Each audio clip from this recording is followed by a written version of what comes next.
L'ingrédient principal de la vie est l'amour. La patate douce aussi, ça marche. Bon, salut à tous, j'espère que vous allez bien. On se retrouve aujourd'hui dans une nouvelle vidéo comme vous les aimez, une vidéo que vous m'avez demandé encore une fois. Aujourd'hui on est vendredi 2 février, du coup c'est la Chandeleur. Donc je me suis dit que ça serait sympa de vous partager notamment une petite recette pour fêter la Chandeleur de façon healthy et se faire des crêpes sans gluten. Donc on commence par un petit atelier cuisine et ensuite je vais aborder un sujet avec vous très important que vous m'avez demandé et qu'on a abordé ensemble sur Instagram, qui est le stress. Est-ce que ça fait grossir? Et si oui, comment pouvoir parer à ça? Bon, avant de commencer, qu'on mette nos tabliers et qu'on commence à cuisiner ensemble, n'oubliez pas d'aller mettre un petit pouce bleu en bas si vous avez aimé la vidéo. N'hésitez pas non plus à me dire ce que vous en pensez, que ce soit de la recette, de la vidéo, en commentaire, et également d'aller vous abonner, d'aller activer la petite cloche pour les notifications pour ne pas louper les prochaines vidéos. C'est parti, on commence. Je commence par prendre de la farine de châtaigne. C'est une farine sans gluten que je trouve soit en magasin bio, soit sur le site Quasi Demi. Je vous mets le lien dans la description de la vidéo. J'ai besoin également d'un peu d'avoine sans gluten, ainsi que 4 œufs entiers bio. Dans un bol, du coup, je verse 100 g de farine de châtaigne et je vais mélanger avec 25 g de farine d'avoine. En fait, c'est des flocons d'avoine que moi je vais mixer pour qu'ils soient fins. Donc je vais ensuite mélanger ces deux farines pour que ça forme une poudre unique.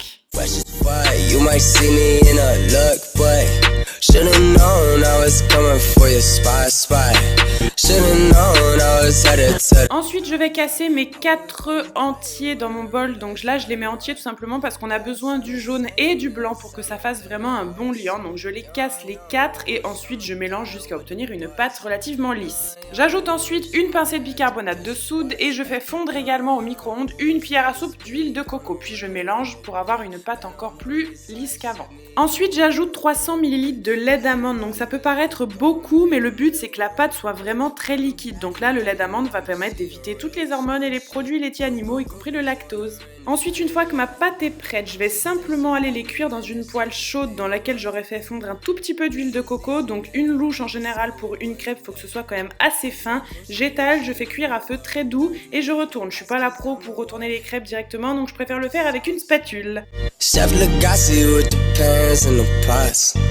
And want the recipe, ain't that a first? Even if I gave it to them, they would not know how to stir it. They would not know how to stir it, stir it, stir it, stir it, stir it, stir it, stir it. Stir it, stir it, stir it, stir it, stir it. They would not know how to stir it, stir it, stir it, stir it, stir it. Even if I gave it to them, they would not know how to stir it. They would not know how to stir it. Voilà, j'espère que cette petite recette de crêpes saines vous a plu. Alors c'est pas parce que c'est 5 qu'il faut en manger forcément à volonté, on se fait plaisir mais n'oubliez pas que c'est pas 0 calories. Maintenant on va passer sur un sujet un petit peu plus sérieux, un sujet que vous m'aviez demandé comme je vous avais expliqué l'autre fois. Le stress est-il lié à la prise de poids ou à une perte de poids qui est bloquée? On va se poser et on en parle ensemble tranquillement. Alors je voulais vous parler de ça parce que c'est quelque chose moi qui m'a beaucoup touchée. C'est quelque chose que j'ai compris malheureusement trop tardivement et je vous avais fait un post Instagram une fois pour justement vous demander vous votre avis, est-ce que vous vous sentiez concerné par ça ou pas, et vous avez été très nombreux et notamment nombreuses en fait. Il y a beaucoup de femmes qui m'ont répondu à ce post en me disant que oui effectivement de nature très angoissée, leur perte de poids se voyait un petit peu bloquée, qu'elles étaient très stressées, qu'elles n'arrivaient pas à comprendre l'effet que ça avait sur leur corps, pourquoi est-ce qu'elles étaient encore toutes gonflées alors qu'elles avaient une diète qui était très bien tenue, qu'elles faisaient beaucoup d'exercices mais qu'elles n'arrivaient pas forcément à combiner avec leur boulot, qu'elles étaient dans un rythme de vie qui leur correspondait pas forcément. Pour revenir un petit peu du coup moi sur mon parcours, dans ma vidéo Body Transformation, je vous mets la petite vignette juste là pour que vous puissiez aller voir ça.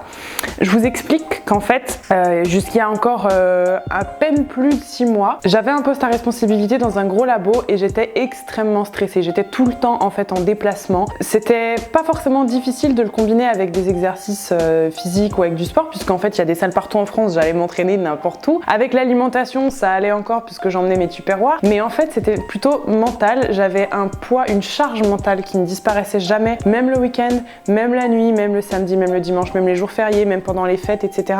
J'avais vraiment une charge mentale qui était constamment là. J'étais extrêmement stressée, extrêmement angoissée du point vraiment de faire même des crises d'angoisse en voiture, etc.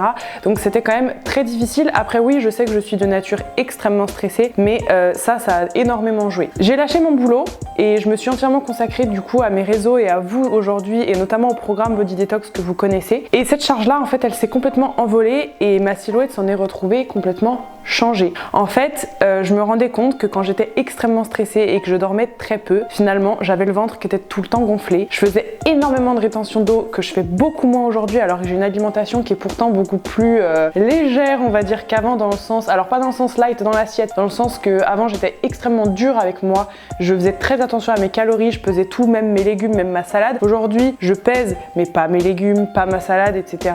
et pas tous les jours non plus, je m'autorise beaucoup plus d'écart qu'avant et pourtant je reprends beaucoup moins de poids, j'ai beaucoup moins de flotte aussi qu'avant. En fait tout ça ça s'explique parce qu'avant j'étais très stressée et je sais que je manquais également de sommeil. Alors le manque de sommeil ça va jouer aussi sur la construction musculaire et ça joue aussi sur la perte de poids, ça c'est sûr. Mais le stress c'est vraiment un facteur qu'il faut prendre en compte parce qu'à mon sens le stress c'est une maladie, c'est vraiment quelque chose qui nous bouffe, qui nous ronge. On n'a pas forcément l'impression comme ça, mais le stress ça joue sur tout, ça joue sur notre entourage, ça joue sur notre caractère, ça joue sur nos objectifs, ça joue sur notre force, ça joue sur énormément de choses. Et le stress, il n'y a pas que ça en fait, l'effet n'est pas que mental, malheureusement ça impacte aussi énormément au niveau du physique. Tout simplement pourquoi? Puisque quand on stresse, on sécrète des hormones particulières, notamment une qui est très connue qui est le cortisol, et on sécrète aussi de l'adrénaline et de la noradrénaline. Donc ces hormones-là, on les appelle tout simplement les hormones du stress. Alors elles ont un rôle bien précis, forcément. Le cortisol, c'est l'hormone, on va dire, qui nous réveille. C'est l'hormone qu'on va sécréter le matin et qui va réveiller tout le corps. En gros, qui va aider à réchauffer le corps, qui va renvoyer du sang en fait dans nos muscles, etc. Donc c'est une hormone finalement, on pourrait penser qu'il y a un effet très positif. Sauf que dès qu'on a un pic de stress dans la journée, on va de nouveau sécréter du cortisol. Et là, le cortisol, malheureusement, il a un effet qui va être négatif. C'est-à-dire qu'en fait, il va complètement changer notre stockage de sucre. Il va complètement changer le stockage aussi des fluides, donc notamment de l'eau. En fait, c'est une hormone qui est hyper glycémiante, c'est-à-dire qui va augmenter le taux de sucre dans le sang et du coup nous le faire aussi beaucoup plus stocker. Donc en fait, quand on sécrète du cortisol dans la journée à différents pics parce qu'on est extrêmement stressé, bien sûr, on va beaucoup plus stocker facilement. On va également faire plus de rétention d'eau puisque le cortisol favorise le stockage des fluides. Donc en fait, c'est tout bête, mais une hormone peut totalement bouleverser notre corps. Idem pour les deux autres hormones qui sont adrénaline et noradrénaline, c'est des hormones, on va dire, de l'excitation, de l'angoisse, de l'anxiété aussi, mais ça c'est pareil, c'est des hormones qui sont hyper glycémiantes aussi et qui changent complètement le stockage des fluides dans notre organisme. Donc là aussi, quand on est stressé, quand on sécrète de l'adrénaline et de la noradrénaline, encore une fois, on change le stockage de notre sucre dans le sang et donc dans notre organisme également, et on change aussi l'aspect eau et rétention d'eau. Donc bien sûr, quand à longueur de journée, on est méga stressé, qu'on a des responsabilités et qu'on va se faire des pics de cortisol, d'adrénaline, de noradrénaline, etc., en fait, toutes nos hormones et nos neurotransmetteurs sont complètement largués et effectivement, on va beaucoup plus stocker le sucre, beaucoup plus faire de rétention d'eau. Donc moi, vraiment, ce que je vous conseille, c'est essayer de travailler là-dessus. Malheureusement, ça se travaille beaucoup avec le psychique, avec le psychologique. Il faut vraiment travailler là-dessus et en prendre réellement conscience. Après, il y a d'autres choses à faire. Il y a notamment un supplément qu'il faut vraiment prendre en cure pour essayer d'aller lutter contre ça, c'est le magnésium. Donc on choisit marin, il sera beaucoup mieux assimilé quand il est naturel et on l'associe également avec de la vitamine B6 et B9 pour que ce soit bien assimilé. Si on peut, le magnésium aussi, on le prend sur des comprimés bicouches pour que l'assimilation en fait soit lente dans l'organisme et qu'elle se fasse bien de la longue durée, on va dire, dans le corps, et du coup pour éviter d'avoir des petites accélérations de transit. En fait, le magnésium, lui, il va avoir le rôle de réguler nos états nerveux, de nous apaiser, de lutter contre la fatigue aussi. Vous savez que je suis également fan d'huile essentielle et de phytothérapie, donc mon petit conseil en phytothérapie, ça va être de miser sur de l'escolzia, qui est un anxiolytique naturel. C'est du pavot de Californie, c'est très bien. Après, attention, ça ne correspondra pas à tout le monde, donc faites bien attention, demandez à votre médecin. Et du coup, pour le petit conseil d'huile essentielle, moi ce que je vous conseille, c'est plutôt d'aller les diffuser. Donc soit vous allez diffuser plutôt, on va dire, de la lavande vraie ou du petit grain bigaradier, ça sent très bon, et de l'orange douce dans un diffuseur à la maison. Ou alors, vous pouvez également vous prendre un bain avec quelques gouttes d'huile essentielle de verveine citronnée. C'est un puissant sédatif hyper agréable pour se détendre. Voilà, donc vraiment essayez de penser à votre mental, c'est super important et ça peut être très lié à votre prise de poids ou à votre perte de poids qui est complètement bloquée. Dormez bien, prenez soin de vous, déstressez et soyez un peu plus zen. Voilà mes petits anchois, j'espère vraiment que cette vidéo vous a plu. J'ai essayé de vous apporter un maximum de choses. Si c'est le cas, dites-le moi vraiment en commentaire, c'est super important. Si c'est pas le cas aussi finalement. Je vous fais des gros bisous, on se retrouve la semaine prochaine pour un sujet tout aussi intéressant. Ciao!